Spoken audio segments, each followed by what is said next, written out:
I launched a stationery line 2 months ago, and needless to say, we have quite a bit of inventory to get to. This is not all of it. And I'm gonna do it through social media. Here are a few things that I've tried and the success rate with them so far. First thing that I wanted to try was TikTok Shop. Unfortunately, due to the amount of followers that I have, I cannot be registered with a TikTok Shop just yet. So we'll have to come back to that at a later date. The next thing on my list was, of course, influencer marketing. Because this is a new business, there is no budget for influencers, unfortunately. So I crossed my fingers and hoped that some of them will agree to PR.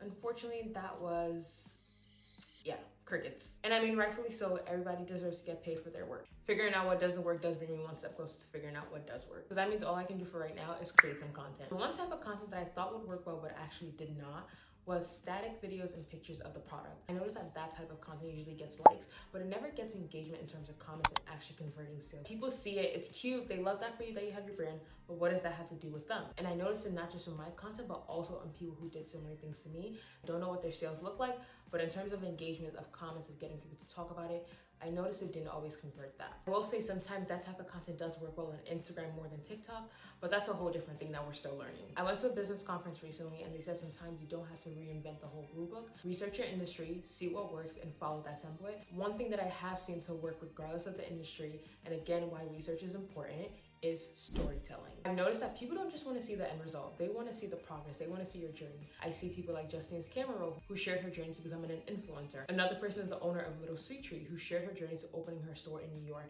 and by the time she launched, she had an audience ready. People don't just want to see the end result, they want to be able to say, I've been here since day one. While I have done some storytelling content, I know that it does do well. However, I could definitely work on my storytelling skills a little bit more. Storytelling is an art form in itself. I can't just say I started the day with my planner, and then I went to the gym, and then I went to the store. I have to build a story. I meant to wake up at 5 a.m., but unfortunately I snoozed my alarm. So planning my day started a little bit later. And then on my way to the gym, I had to stop for the Celsius because I needed some energy.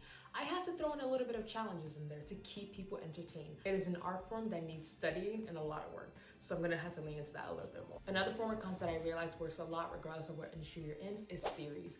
People need a reason to keep coming back to your page, and having a series is the perfect way to do that. The series I plan on starting is trying to turn myself from a type B to a little bit more of a type A. I'm in a season of my life where I need to be a little bit more disciplined, so we're gonna see what that process looks like. I know there's so much more to learn beyond content, but this is gonna be a journey of me figuring out how to market my brand well so it reaches the right audience, and how to sell a product well. This is day one of mastering marketing and sales through content. It's gonna be fun.